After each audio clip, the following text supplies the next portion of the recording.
Muito bem. Esses dias eu estou trabalhando junto com os jovens. A gente está num projeto de renovar nossa dinâmica de discipulado da igreja. E eu tenho insistido, nós temos uma estrutura toda pronta para o discipulado. As pessoas, quando vão chegando para a igreja, vão se alocando no dia a dia da igreja. E aí nós entramos no processo de discipulado, depois nós temos um processo de coaching, um processo de mentoria, e assim fortalecendo a vida da igreja. Um dos materiais que a gente usa é esse aqui, Firmando Compromisso, e o Bem-vindo à Família. E esses dias eu fico admirado, às vezes, quando as pessoas dizem para mim assim, mas isso aí é muito básico. E me alegrei quando um jovem disse assim para o outro, mas você está vivendo isso? Eu disse, não, então nós temos que fazer isso aqui 10 vezes, até a gente aprender o básico, né? Aprender a ouvir a Deus, aprender a entender o caminhar dele. E toda vez que eu faço, já perdi a conta quantas vezes, que desde 1978 estou fazendo esse material, refaço e refaço, todas as vezes eu sou profundamente ministrado, sou tocado pelo Espírito Santo. E numa dessas, nesse material aqui, quando ele fala sobre o senhorio de Jesus, isso mexeu muito comigo. O Espírito Santo começou a falar comigo sobre o poder da concordância, o poder de concordar com Ele. Dentro do material do discipulado, eu coloquei no começo do ano esse material aqui, que são as 4 chaves para ouvir a voz de Deus. Eu passei esse material em PDF, mas nem todo mundo gosta de ler no celular, gosta de ler no computador. Então eu decidi imprimir algumas cópias desses aqui, para nós trabalharmos a questão de ouvir a voz de Deus. São 10 capítulos que ensina e vai trabalhando isso. Há 40 anos eu uso a dinâmica que está colocada aqui nesse livro. Eu aprendi isso de um outro pastor, e há 40 anos que eu escrevo meus devocionais. No começo foi bem tímido, e depois fui crescendo no processo. E uso essa dinâmica como uma dinâmica do dia a dia, quando tem os desafios para vencer. E eu gostaria muito que a igreja participasse. Então esses 3 livros basicamente fazem o processo do discipulado. Se você não tem esse livro aqui, por gentileza fale com o seu apacentador, né, o seu discipulador, e aí ele vai providenciar ele para você. O poder da concordância. Não sei se você já descobriu isso nas Escrituras, o poder que há quando você concorda com Deus. E tem um texto que os profetas dizem, que diz assim: certamente o Senhor Deus não fará coisa alguma sem primeiro revelar o seu segredo aos seus profetas. No Novo Testamento, você e eu, todos nós podemos profetizar, todos nós podemos ser boca de Deus onde nós estamos. Então quando nós falamos, e isso é uma dinâmica do reino espiritual, interessante, eu aprendi essa semana uma coisa básica, mas muito simples. Nós usamos a nossa linguagem, a nosso falar, hoje em dia normalmente para nos comunicar. Mas a primeira vez que foi usada a dinâmica da linguagem, para que ela foi usada?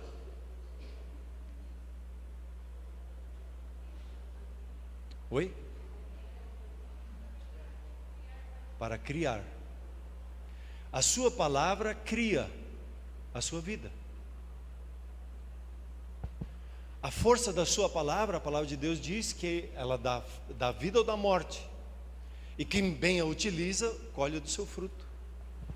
E hoje venho lhe dizer aqui que o seu Pai Celeste está procurando pessoas, e os olhos dele percorrem toda a terra para procurar um coração que seja totalmente voltado a Ele, que entre em concordância com Ele e que fale sobre a terra o que Ele está dizendo nos céus. Ele está buscando o seu coração para que você concorde com Ele sobre o que Ele quer fazer sobre a terra. Como o inimigo da nossa alma, ele copia a Deus e ele sabe como o mundo espiritual funciona, ele usa da mesma técnica. Ele instiga pessoas a falarem o que ele quer fazer. E às vezes, desavisadamente, ou movidos por nossos sentimentos, ou pelas circunstâncias, nós falamos coisas, e o nosso falar cria. Jesus, por exemplo, ele nunca disse, está difícil. Porque senão ele criava isso. O falar dele era um falar de vida. E ele falava, ele inclusive diz assim no Evangelho de João: eu falo o que o Senhor me prescreve. Ele ouvia, por isso que as 4 chaves são tão importantes, ouvir o que Deus está falando, e você falar sobre a face da terra. Não seguindo os seus sentimentos, o seu dia a dia, as coisas que vai para lá e para cá, mas o que os céus estão dizendo. E o que os céus dizem é distinto. Se você pensar sobre o seu trabalho, como é que os céus falam? Como é que os céus falam sobre a sua família? Como é que os céus falam sobre a sua vida?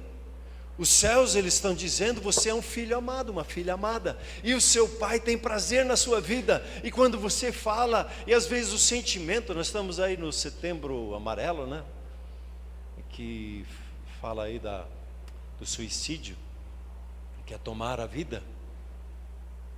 E o sentimento que a vida não tem valor, não presta, como é difícil. E as pessoas ficam falando isso, e elas ficam gerando isso. E você não fala segundo o seu sentimento, você fala segundo os céus falam. A vida é uma bênção. Você pode dizer isso para mim? Eu tenho a vida e a tenho em abundância. Porque os céus estão falando isso, por isso eu falo isso. Ah, mas eu estou falando, eu falei uma vez e não vi. Eu falo tantas vezes quanto isso for necessário, até a minha alma, até o meu coração começar a crer. Porque Deus não precisa ser convencido de nada, Ele já está convencido, Ele já está convicto que você é filho amado, que você é uma filha amada, que você tem vida e tem a vida em abundância. Os céus já estão decididos e dizem sobre a sua família que a sua família é uma bênção. E se você concorda com os céus, diga assim: a minha família é uma bênção. O meu casamento é uma bênção. Os meus filhos são uma bênção. Os meus pais são uma bênção. Nós somos abençoados abundantemente. Os céus dizem que você tem o favor deles sobre a sua vida, e você, sobre a face da terra, pode dizer: eu tenho o favor de Deus. O que você fala é muito importante, e os céus estão esperando que a gente concorde com Ele, porque Ele quer gerar. E o seu Pai Celeste está esperando para fazer coisas grandiosas na sua vida. E tudo que é contrário ao que os céus está dizendo é uma mentira. Até eu posso estar sentindo algumas coisas. E aí eu chamo isso dos dardos inflamados das trevas, que inflamam o nosso coração. Às vezes vem uma raiva, uma indignação. A gente começa a falar da igreja e achar isso e aquilo da igreja. Mas o que os céus falam da igreja? Que ela é a noiva do Cordeiro. E ai de quem fala da igreja. Que a igreja, ela é o baluarte da verdade, que nela a verdade se revela. A igreja é a casa de Deus, é o santuário de Deus, aonde o Senhor se manifesta. O Espírito do Senhor está sobre nós, porque Ele nos ungiu. E você pode dizer assim: o Espírito do Senhor está sobre mim, porque Ele me ungiu, para que eu cumpra o meu propósito. O seu falar, ele é chave. E eu gostaria de entrelaçar com você 2 textos da palavra de Deus. Um lá de Marcos, eu queria ler junto com você, Marcos capítulo 10, 34 ao 38. E depois Romanos 10, os versículos 6 a 13. Você conhece esses textos, mas gostaria de dar uma luz maior sobre eles. Vamos lá então, Marcos 10, 34. Então, convocando a multidão, e juntamente os seus discípulos, disse-lhes: se alguém quiser, ou se alguém quer vir após mim, a si mesmo se negue, tome a sua cruz e siga-me. 35. Quem quiser Pois salvar a sua vida, perdê-la-á. E quem perder a vida por causa de mim e do Evangelho, salvá-la-á. Que daria um homem em troca da sua alma? Porque qualquer que, nesta geração adúltera e pecadora, se envergonhar de mim e das minhas palavras, também o Filho do Homem se envergonhará dele, quando vier na glória de seu Pai com os santos anjos. E vamos lá para Romanos 10. Romanos 10, versículos 6 até o 13. O 6, você pode voltar. Eu escrevi 9 lá.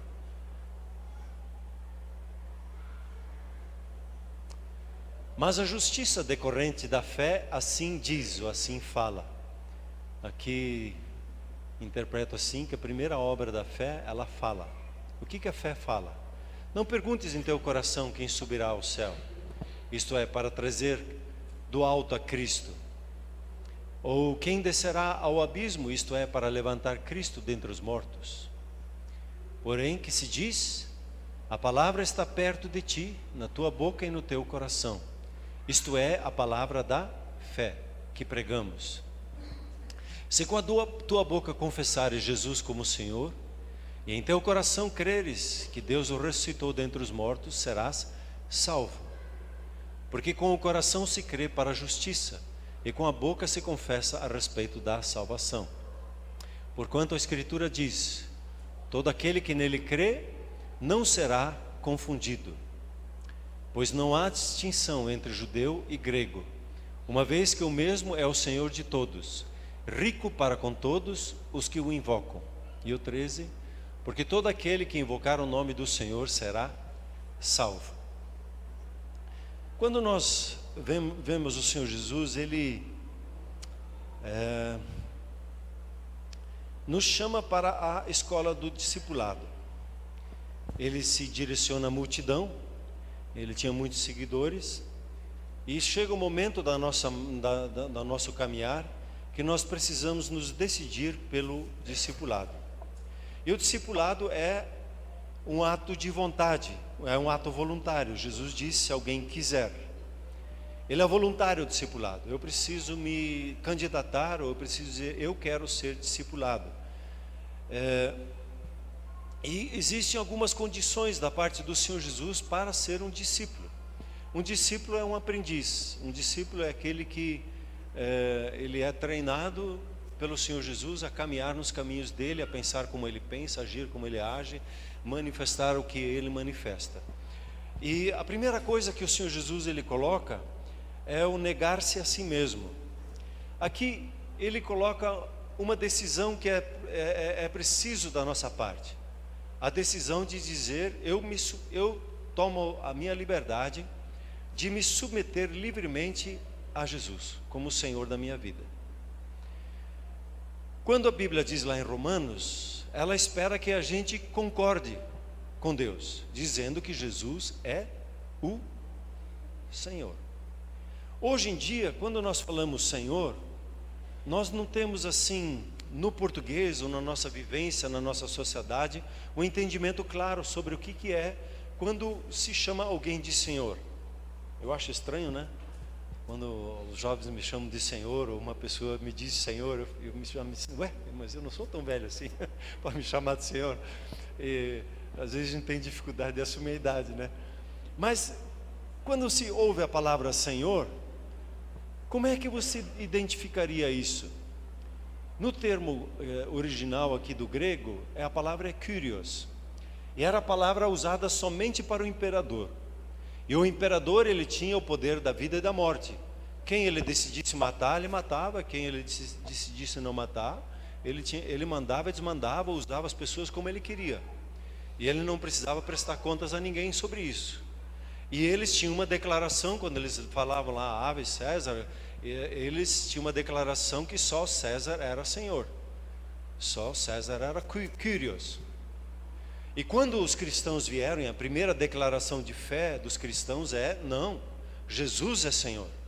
Jesus é Kyrios. Isso era tão forte na época deles, no começo do cristianismo, que quem falava Jesus é Kyrios era digno de morte. A pena era a morte, não podia considerar ninguém outro. Ele era subversivo, ele era alguém inimigo do Império Romano. Se hoje nós formos olhar no português, a gente procura a palavra como o Senhor podia ser um dono, podia ser um chefe, podia ser o quê? O manda-chuva? Não sei se usa-se hoje esse termo. Mas a palavra Senhor significa alguém que tem autoridade máxima. Quando Jesus diz assim, toda autoridade me foi dada no céu e da terra, ele fala do senhorio dele, que ele é o Senhor, e todos lhe devem, usar a linguagem militar, prestar continência. Ele é o superior, e a vontade dele prevalece.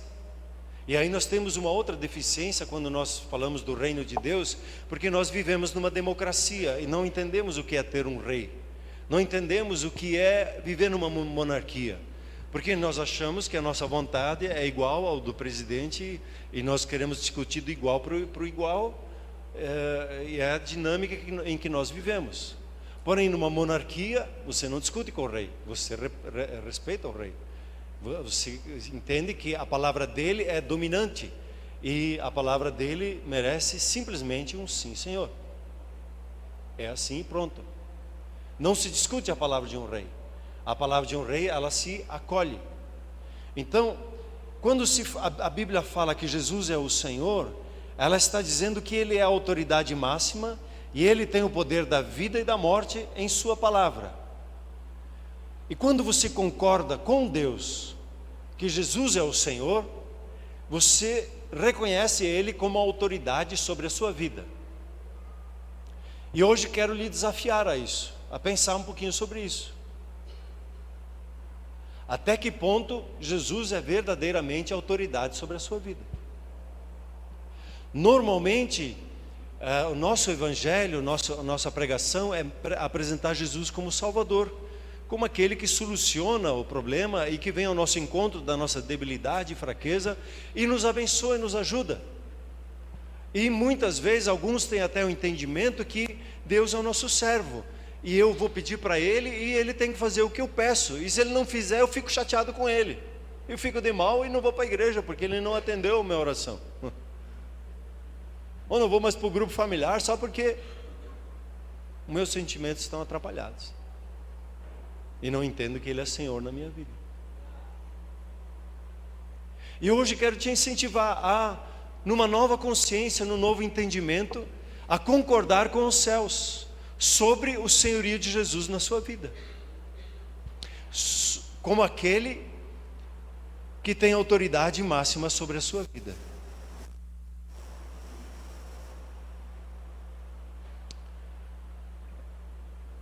Eu estava observando um pouquinho o que nós temos ensinado nos últimos anos, assim, mais ou menos, e nós pregamos por um tempo que nós passamos da fase de escravos e nós entramos numa fase de amigos de Deus, mas nós passamos nessa fase de amigos de Deus e nós chegamos para uma fase de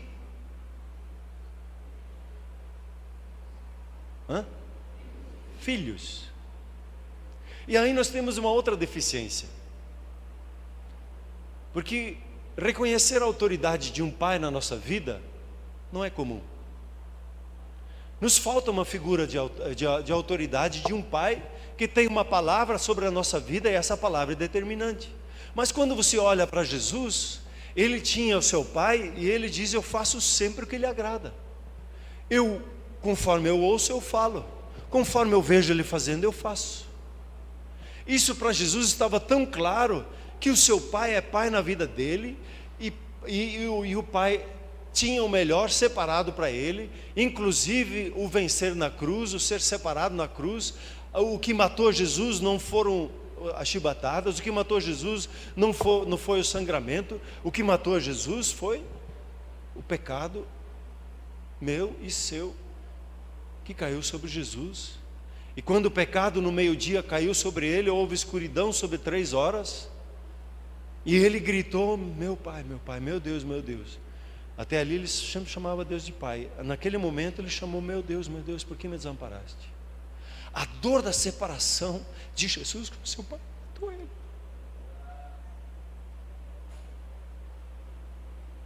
E você foi restaurado ao entendimento de ser um filho, que agora tem um pai, e você sabe que a vontade do seu pai é boa, agradável e perfeita. E não há nada nessa vida tão importante como discernir a vontade dele e viver essa vontade. E toda vez que quando nós vivemos a nossa própria vontade, nós estamos numa atitude de rebelião com ele. E o interessante é que quando você olha aqui nessa declaração, que Deus espera que nós façamos, que Jesus é o Senhor da nossa vida, essa declaração ali, ela é um ato contínuo na nossa vida. Muitas vezes nós dizemos uma vez, e a gente faz questão que no batismo a pessoa diga: Jesus é o Senhor da minha vida.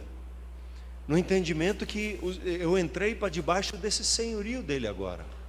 E o batismo representa bem isso. Eu morri para uma vida onde que eu tocava a minha vida. Eu nasci para uma vida agora onde ele toca a minha vida. E o meu discernimento me ajuda a seguir a vontade dele. Só que o declarar a Jesus como Senhor é um ato contínuo que eu faço. Quando eu me deparo com uma dificuldade na vida, nesse momento eu preciso dizer: Jesus é Senhor dessa dificuldade. Havia um tempo que era solteiro, eu não conseguia dizer que Jesus era o Senhor do meu casamento, mas quando eu casei, eu comecei a declarar: Jesus é o Senhor do meu casamento. Eu não tinha filhos uma época, aí chegou um dia que eu tive 3 lindas filhas e eu precisei declarar Jesus como o Senhor das minhas filhas. E inclusive no dia da oração lá em Brasília, eu me lembro até o local que estava, a parede que eu estava, que Deus me disse assim: me dá tuas filhas. Oxi, agarrado, né? Apegado. Vou confiar. Foi aquela luta assim, né? De um pai que entrega na mão do Pai Celeste as suas filhas, para que o propósito de Deus cumpra-se na vida delas. E a cada embate que você enfrenta, nós sempre temos a opção de declarar ou não declarar Jesus como o Senhor da nossa vida. E para mim foi tão emblemático, uma vez como fui guiado pelo Espírito Santo, estava conversando com um casal, e primeiro um deles falou para mim, e falou tudo as suas razões que ele ou que ela queriam para se separar. Aí, tá bom, eu ouvi a primeira pessoa, depois eu vi a segunda pessoa, e ela me falou todas as razões, eu dei razão para os dois, não tem mais jeito aí não. Só que, e aí veio o pulo do gato, né, que é o pulo do Espírito Santo. Disse assim: pergunta para eles se Jesus é Senhor na vida deles. Jesus é Senhor na vida de vocês? Ah, sim, claro, claro. Qual é que era a próxima pergunta? Jesus é Senhor do casamento de vocês? O que ele fala? O que ele está dizendo sobre o casamento de vocês? É isso que determina. É claro que eu posso externar meus sentimentos, meus pensamentos, eu posso compartilhar e falar da minha dificuldade de convivência, mas o que conta no final é o que o Senhor está falando sobre o meu casamento, porque Ele é meu Senhor, e a Ele eu devo de prestar contas. Quando eu digo então, a palavra de Deus diz, confessar a Jesus como Senhor, é um ato contínuo. A cada desafio que você enfrenta, a cada pergunta que você tenha na sua vida, a cada dificuldade que você tenha no seu trabalho, nos seus relacionamentos, declare e reconheça Jesus como Senhor sobre aquela situação. Diga: Senhor Jesus, o Senhor é Senhor sobre essa enfermidade. O Senhor é Senhor sobre as minhas finanças. O Senhor é Senhor sobre o meu casamento. E aí, o próximo passo é: Senhor, e aí, o que o Senhor fala sobre isso? Eu preciso ouvir a sua voz. Eu não posso tomar decisões na minha empolgação ou na minha falta de discernimento. E aqui entra uma conversa interessante também, que eu me deparei uma vez, fui para a libertação, foi anos atrás também, foi algo épico assim, marcou a minha vida. Estava com o Werner, estava com o Saulo e ele estavam no começo do ministério, e nós chegamos na casa, eles estavam pedindo que a gente orasse pela libertação de uma pessoa. Eu não conhecia a pessoa, daí chegamos, sentamos na sala, começamos a conversar, e a pessoa estava conversando normal. De repente ela diz assim, no meio da conversa: o livre-arbítrio foi a pior coisa que aconteceu na humanidade. Aí queimou as placas para mim, porque é uma mentira. E aí eu percebi que era o diabo que está falando. Aí disse: parou por aqui, vamos orar. Vamos orar. Daí ele começou a dizer: estou ficando nervoso. Vai ficar nervoso que você vai sair daí. Ele até brincou com o Ideu, ele jogou uma semente, como ele faz, né? Ele falou para o Ideu: ó Ideu, você sim, você é forte, mas esses dois aí, são fraquinhos. O que ele lançava com essa semente? Orgulho no coração de um jovem pastor, e queria atacar a nossa identidade. E na saída, o Espírito Santo me ajudou a lembrar. Disse assim, quando nós chegamos no carro, disse assim para o Ideu: oi Ideu, cuide do teu coração. É impressionante como ele tem cuidado do coração dele, de não aceitar qualquer palavra que venha, né? Então o livre-arbítrio é um presente de Deus na sua vida. E o Senhor Jesus, Ele nos livrou pela obra da cruz, pela morte e ressurreição dEle, para que você tenha liberdade de escolha. E a sua liberdade de escolha está no fato de decidir a acolher o senhorio de Jesus na sua vida. Essa é a força do seu livre-arbítrio. E em cada decisão do seu dia a dia, em cada pensamento e sentimento, declarar Jesus como Senhor. Porque ali está a sua salvação, ali está a sua libertação. O seu livre-arbítrio não lhe é dado para que você viva e faça o que você quiser, o que você acha correto, o que os meus sentimentos me dizem, o que as minhas circunstâncias me ensinam. Não. Porque nisso Eva e Adão caíram, quando seguiram os seus próprios olhos, né? E pelos olhos que eles caíram, pelas coisas pelo seu discernimento. Como nós vimos essa semana na devocional, né? Você que está aí na devocional, hoje nós lemos Lucas, estamos Lucas 13, né? Amanhã vamos Lucas 14, embarque aí nesse barco, lendo um capítulo por dia conosco. Então, hoje nós somos livres para escolher a vontade de Deus e vivê-la dia a dia, a cada momento. E a cada momento, a cada decisão que nós tomamos de reconhecer a Jesus como o Senhor, nós glorificamos a Deus. E nós reconhecemos Ele como o Senhor da nossa vida. Quando Jesus diz então, tome a sua cruz, eu aprendi isso aqui, sou grato pela vida do pastor Marcos. A cruz, normalmente, assim, tradicionalmente é reconhecido como lugar de sofrimento. Mas para Jesus a cruz foi um lugar onde o propósito de Deus se cumpriu. Que o nome dele significa Jesus, o nome de Jesus significa Deus salva. E o propósito dele era trazer a salvação, e a cruz representa o propósito de Deus na sua e na minha vida. E quando eu sigo a Jesus e eu decido declarar Ele como Senhor da minha vida, e isso é um ato espontâneo, que Deus quer que cada um de nós tome livre, espontaneamente. Se alguém quiser, então negue-se a si mesmo, se submeta ao senhorio, declarando Jesus como o Senhor da sua vida. Tome então a sua cruz, quer dizer, assuma o propósito estabelecido por Deus na sua vida. O Espírito do Senhor está sobre a sua vida porque Ele lhe ungiu, para que o propósito dele se cumpra na sua vida, e você experimente o propósito dele. Então, quando você olha para a cruz, não há impossíveis em todos os propósitos de Deus para conosco, porque a cruz aparentemente significou uma derrota, mas foi o lugar da maior vitória que houve na história da humanidade. E o cumprir do nosso propósito traz as suas lutas, traz a sua dificuldade, porque o seu propósito está em servir pessoas. O seu propósito, o propósito de cada um de nós está no servir. E quando eu deixo de servir, eu deixo de caminhar no propósito. Então a igreja do Senhor é uma igreja de voluntários. Todos trabalham. Todos que são discípulos se dispõem a servir, a fazer diferença, a se mover a favor dos outros, a promover os outros.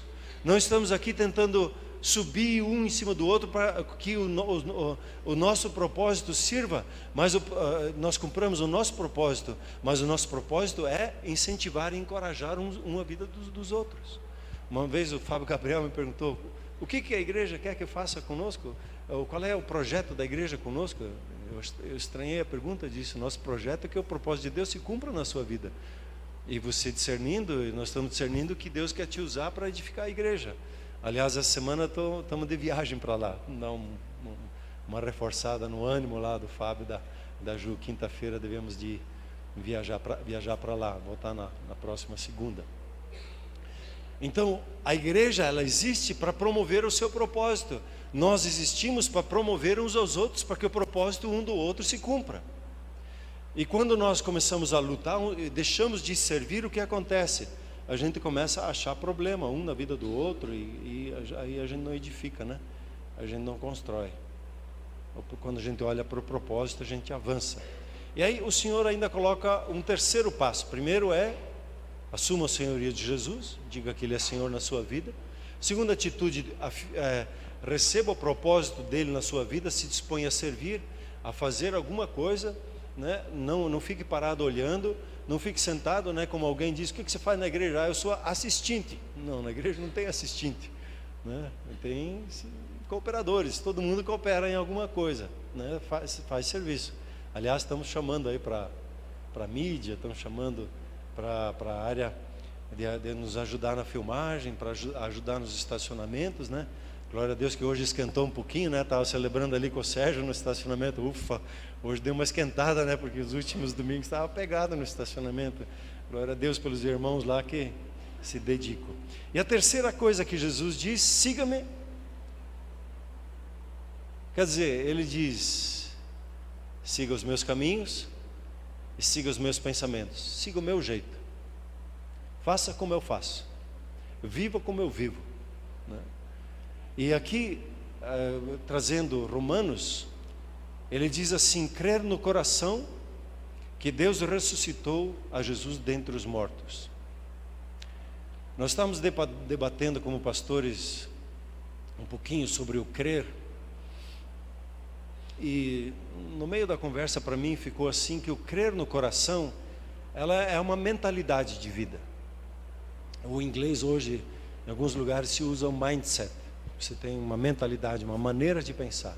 O crer tem uma maneira de pensar. Quando você pega o exemplo, que acho que é um dos exemplos mais clássicos daquela mulher com fluxo de sangue, ela desenvolveu uma maneira de pensar. Ela ouviu falar que Jesus curava. E ela ouviu histórias do testemunho de Jesus. E ela começou a gerar dentro dela essa mentalidade. Ela começou a falar consigo mesma. Ela ficava falando: se eu só tocar na orla da veste dele, eu serei curada. Ela já tinha gasto todo o dinheiro dela. Devia ser 12 anos gastando dinheiro. Ela devia ser uma mulher muito rica, né? Gastando dinheiro com médicos para sua cura. E ela estava afim da sua cura. Isso faz parte do mindset, faz parte da mentalidade da fé. Ela estava focada, ela queria ser curada. E ela começou a falar consigo mesma. Ela foi gerando e trabalhando o seu coração, para quando ela tocasse a orla da veste de Jesus, ela fosse curada. Porque havia um princípio lá no Velho Testamento, que quando você tocava a orla da veste, quer dizer, a bainha, né, da roupa do sacerdote, você seria curado. E ela colocou isso na cabeça dela. Ela ia tocar na bainha da roupa de Jesus, ela ia chegar por trás, tocar, e ela ia ser curada, ela ia ser curada, ela ia ser curada. Ela chegou e pá, ela foi curada. E Jesus, na hora, veja a sensibilidade de Jesus, a sensibilidade que ele tinha com a manifestação do Espírito Santo na vida dele. Essa sensibilidade poderia ser comparada assim com a pomba que desceu sobre ele no batismo. E se uma pomba descesse hoje nos seus ombros, como é que você andaria para não espantar essa pomba? E Jesus, ele tinha essa sensibilidade da presença do Espírito Santo na vida dele. E quando a mulher tocou ele percebeu na hora que saiu virtude, saiu o poder dele. Porque é isso que acontece, a transferência de poder de um corpo para outro corpo, num processo de cura. E ela E Jesus se voltou e disse para ela: a tua fé te salvou, a tua fé te curou. Porque ela gerou esse processo. Quando a palavra de Deus diz aqui, crer no coração que Deus o ressuscitou dentre os mortos, esse crer é uma maneira de pensar, é uma decisão. Eu vou receber a palavra de Deus como verdadeira e seguir os pensamentos de Deus. Nós tivemos no último final de semana o privilégio de ter o pastor Isaúr aqui. E você viu o testemunho que ele deu aqui, quando ele disse assim, ele via na vida da igreja as pessoas tratando as coisas tudo no natural, e ele ficou indignado, porque a indignação faz parte da fé. Ele diz: eu não aceito isso, que curas não aconteçam, que problemas financeiros não sejam solucionados, que pessoas não sejam libertas. Ele ficou indignado com aquilo e começou a orar a Deus para que Deus o usasse. Essa indignação, essa é um processo de decisão que acontece dentro dele, e ele foi crendo no coração e declarando com a sua boca que era possível, que isso é para os nossos dias e que Deus iria usar ele, e ele tem experimentado coisas que poucas pessoas têm ouvido falar. Na segunda-feira fui no dentista, comecei a contar para ele, ficou me olhando, fui testemunhando da palavra de Deus. Quando Jesus diz, siga-me, ele diz, pensa como eu penso, haja como eu ajo. Assim como Jesus, ele entendeu que ele era enviado pelo Pai, e ele fazia conforme o Pai lhe ensinava, ele pede que você e eu nós façamos o mesmo. Quando você entra na educação dos seus filhos, faça essa pergunta. Quando você não sabe como educar, é difícil nós lermos todos os livros sobre educação de filhos, ou sobre como conduzir um casamento, ou sobre como conduzir uma família. Mas o Espírito Santo, ele é especialista. E se você se aquietar e reconhecer que Jesus é Senhor sobre aquela circunstância, e orar a Ele, e se aquietar e começar a escrever, a aplicar essas 4 dinâmicas que nós já ministramos aqui na igreja, e escrever, você vai percebendo como o Senhor Jesus te ensina todas as coisas. Outro exemplo emblemático que eu sempre uso quando falo sobre família. Um dia eu briguei com as minhas 3 meninas, elas eram pequenas, e eu soltei o verbo, gritei mesmo com elas, estava bravo, nervoso. Quando saí do quarto, bati a porta, cheio de razão, fui descer as escadas lá do meu sobrado. Cheguei na metade e o Espírito Santo fala assim comigo: e aí, é assim que eu falo com você? Eu Senhor, me perdoe. Vou lá, entrar no quarto, pedir perdão pela maneira com que eu agi. É bom ter um educador assim, né? Junto com a gente. Um dia briguei com a Silvia, na hora do almoço, bati a porta, bati o portão, dei uns 5, 6 passos, o Espírito Santo pergunta para mim assim: e aí, onde é que você vai? Eu vou na igreja. Fazer o quê? E aí já vem versículo bíblico na cabeça, né? Se alguém não sabe administrar a casa, como é que você vai querer administrar a sua casa? Como é que você vai querer administrar a minha casa? Chegar atrasado, ou eu de volta, abri bem devagarzinho o portão, abri bem devagarzinho a porta, pedi perdão para Silvia. É bom ter um consolador assim, né? Um encorajador. Quando você começa a andar com Deus e reconhece Ele como Senhor, Ele vai nos ministrando em todas as coisas. E o fruto da concordância, qual é que é o fruto da concordância?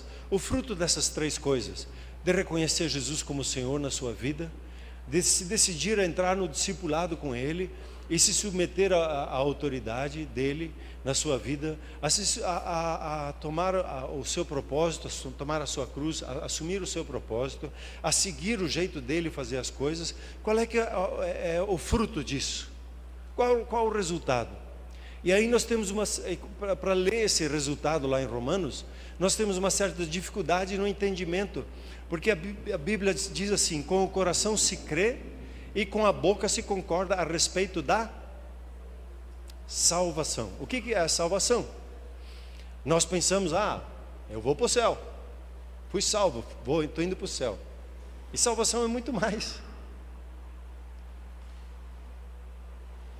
O propósito da sua salvação não é que você chegue para o céu. O propósito é muito maior. É que você manifeste o céu sobre a face da terra. Esse é o propósito da sua salvação, de manifestar aqui onde você está o reino de Deus. E aí é interessante que quando você olha para essa palavra salvação, a palavra ser salvo, significa que é a soma de todos os benefícios obtidos na cruz. Eu já ministrei, inclusive até escrevi um livro sobre isso, sobre as 9 trocas. Eu escrevi, o título do livro é a maior negociação de todas. Só tem ele no computador, impresso em algumas cópias assim, para compartilhar com um e com o outro. Na cruz houve 9 trocas. E essas trocas foram completas. Eu vou só citar elas para não me estender muito. A salvação, ela trouxe para você, ela tirou você da condenação. E o Deus que é justo faz do pecador um justo. Não é o seu esforço, é a ação de Deus a seu favor. E quando você concorda, Jesus é o Senhor da minha vida, Ele tira a condenação e em Cristo Jesus não há mais condenação sobre a sua vida. E Ele lhe justifica, Ele nos justifica, Ele nos declara justos. Ser declarado justo por Deus é ser declarado, você é exatamente como Deus quer que você seja. A gente fica até um pouquinho constrangido. Você pode dizer assim comigo: Jesus é o Senhor da minha vida, por isso eu sou justo. Ele tirou da culpa e nos trouxe para o perdão. Vai junto com a condenação, a justiça, caminha junto. Mas se você começa a orar, e às vezes eu tenho, assim, a gente tem uma certa dificuldade de compreender o pós da cruz, porque por muito tempo a gente andou um pouquinho misturado com o antes e o pós, o antes e o depois da cruz. Quando nós lemos lá: se o meu povo se chama pelo meu nome, se converter, se confessar os seus pecados, começar a orar, aí eu vou vir e perdoar os seus pecados. Quando você olha para a cruz, os seus pecados já estão perdoados. Os pecados da nossa nação já estão perdoados. Jesus não vai morrer de novo. O que a Bíblia fala quando ela diz quem confessar, ela usa o termo concordar, é homologar, é dizer: sim, Senhor, o pecado da nossa nação já foi perdoado. Quando você faz isso, você ganha uma outra perspectiva, porque você entra com força total da obra da cruz sobre a nação na sua oração, e você pode repreender o diabo que ainda quer fazer bagunça na nossa nação. Ele não tem direito, é usurpação, é ilegal o que ele faz na nossa nação, porque os pecados estão perdoados, e eu preciso concordar com Deus que os meus pecados estão perdoados, e Ele é fiel e justo para manifestar o perdão dele e nos purificar das sequelas do pecado. Ele nos tirou das trevas, da opressão do maligno, para o reino do Filho do seu amor. Ele nos trouxe das trevas para a luz. Onde não tínhamos revelação, agora temos revelação. Onde não tínhamos discernimento, nem éramos capazes de livremente querer fazer a vontade de Deus, agora depois da cruz eu tenho a liberdade de fazer e viver a vontade de Deus. Porque agora eu tenho a luz, eu tenho a revelação, a tal ponto que nós somos declarados luz e manifestamos hoje. Você e eu, nós somos um foco de revelação. Você e eu, nós somos um portal eterno que manifesta o reino de Deus aonde passa. Ao declarar Jesus como Senhor, você experimenta isso. A cada embate, a cada desafio. Você foi tirado da rejeição e você foi colocado no lugar de aceitação. Você pode dizer assim: eu sou plenamente aceito pelo meu Pai? Nós gastamos muitas horas de oração e muitas horas às vezes de aconselhamento, tentando convencer um ao outro que você é aceito pelo seu Pai. E a obra, quando você começa a declarar Jesus como Senhor na sua vida, não tem mais dúvida. Você se sabe, porque sabe que você é um filho, uma filha amada, e que o seu Pai tem prazer na sua vida. Amém, queridos? Outra coisa, da doença para a divindade. Aqui a gente tem uma luta, né, com esse negócio de doença. Eu fico assim, mas a gente vai vencer essa parada ainda. Ele tirou a doença, porque a doença entrou como fruto do pecado, e a gente ainda sofre algumas consequências, e Ele nos deu saúde divina. Você foi feito por Deus para experimentar e manifestar saúde divina. De você morrer não por causa de uma doença, mas morrer por velhice mesmo. Eu acho que chegou a minha hora. Né? Kenneth Hagin faleceu assim. Ele disse, sentou na sua poltrona e adormeceu. Que tal? Ter uma saúde divina, como Caleb, aos seus 80 anos. Uhul! Dá-me a minha herança, vou pegar ela lá. Eu ainda estou jovem, nos meus 40 anos, ó, estou beleza. A unção de Caleb está aí na sua vida. Saúde plena. Da morte para a vida abundante. As sequelas e consequências da morte não tem mais autoridade na sua vida. Quando você declara Jesus como Senhor, você reconhece que Ele veio para que você tenha vida e a tenha e você pode dizer, eu tenho vida em abundância. Ele tirou da maldição para nos levar para a bênção transbordante. Nós não precisamos gastar 1 minuto, 1 segundo, pedindo, Deus me abençoe, por favor me abençoe. Porque quando você ora assim, você está orando a incredulidade. Porque Deus diz, lá em Efésios 1:3, escancaradamente, Deus tem nos abençoado com toda sorte de bênçãos espirituais. E eu preciso concordar com Deus. Puxa, eu sou uma pessoa abençoada. Assim como José, aonde ele colocava a mão prosperava. Assim é você, aos olhos do seu pai. Aonde você coloca a sua mão, a bênção se manifesta. O que eu preciso fazer? Concordar com Deus, crer no coração, que assim é, que eu sou abençoado, e confessar com a minha boca. Concordar e falar com Ele. Eu sou abençoado, porque o Senhor Jesus é Senhor na minha vida. E Ele já decidiu me abençoar. Eu sou cheio do favor dEle. Quem reconhece essas 9 áreas que eu citei aqui, não vive mais de qualquer jeito. Vive nesse processo de reconhecer a Jesus como Senhor na sua vida. Aceita o discipulado e diz, eu quero andar em discipulado. Por favor, me discipulem. A minha vida, a minha maior dificuldade foi encontrar discipulador na minha vida. Pessoas disponíveis para me discipular. Eu corro atrás, eu vou atrás e bato na porta desse, daquele. Até encontrei o irmão Arno, que o irmão Pio, que caminho com eles nesse processo de discipular.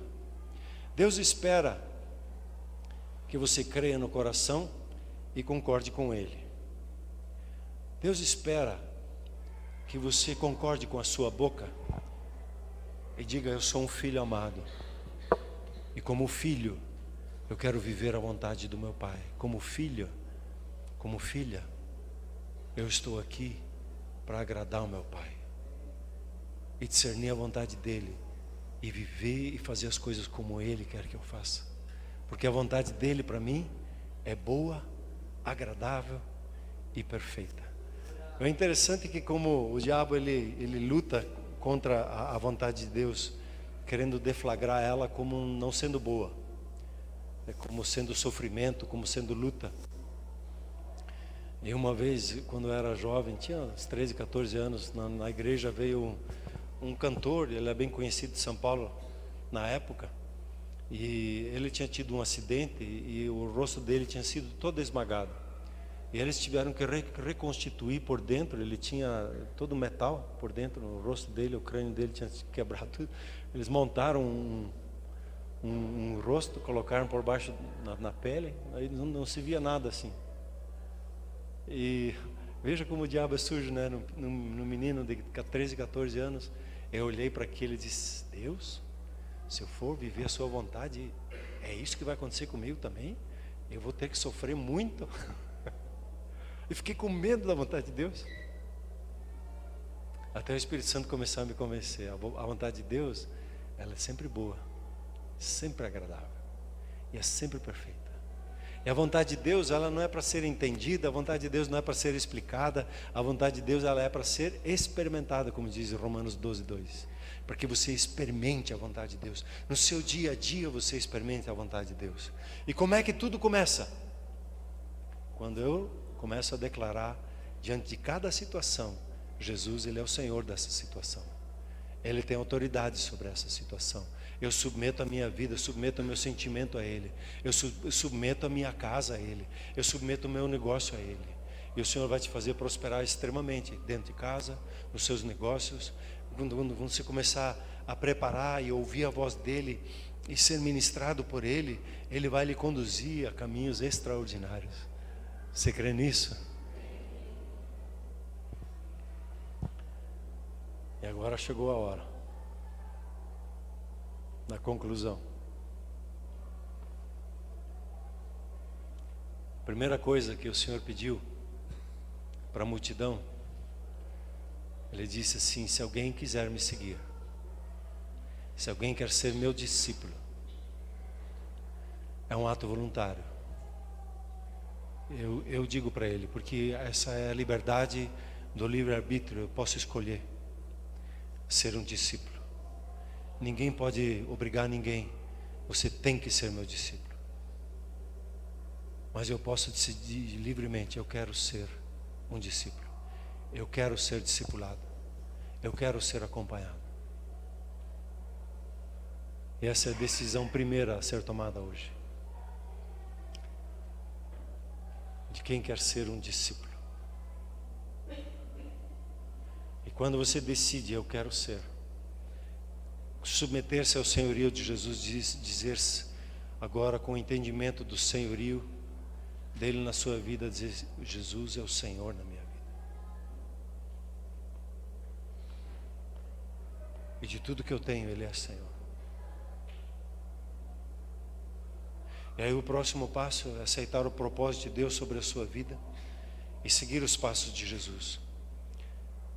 Como o Isaú coloca no livro dele, nos passos de Jesus, ou naquele livro que é uma história que foi escrita há muitos anos atrás, Em Seus Passos, o que Jesus faria. É um livro bem interessantíssimo para ler. Em seus passos, o que Jesus faria, como é que ele agiria. E você vê a dinâmica do discipulado.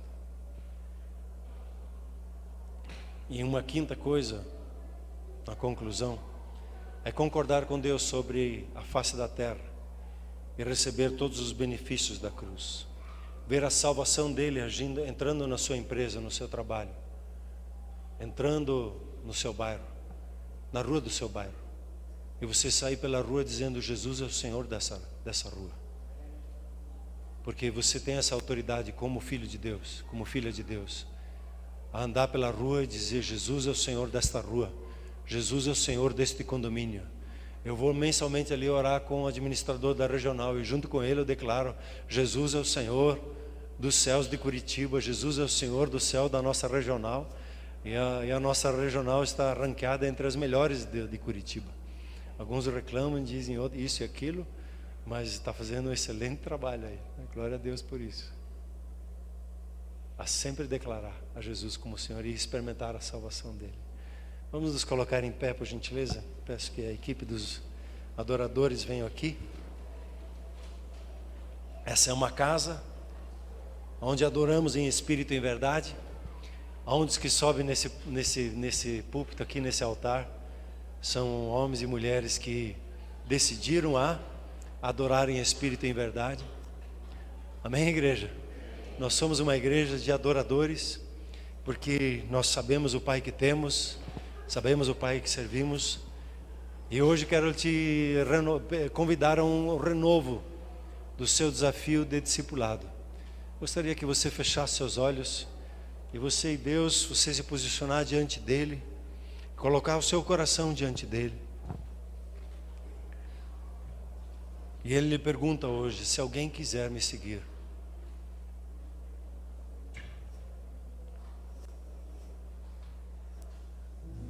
responda para ele no seu coração. Enquanto a música toca, pode começar a falar mais alto.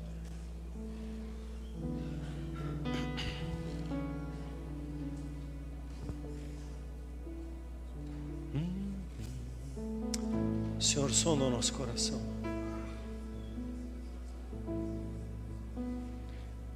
Não queremos ser multidão, Senhor, que só corre atrás do benefício.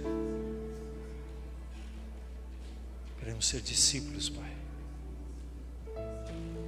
aprendizes de Jesus.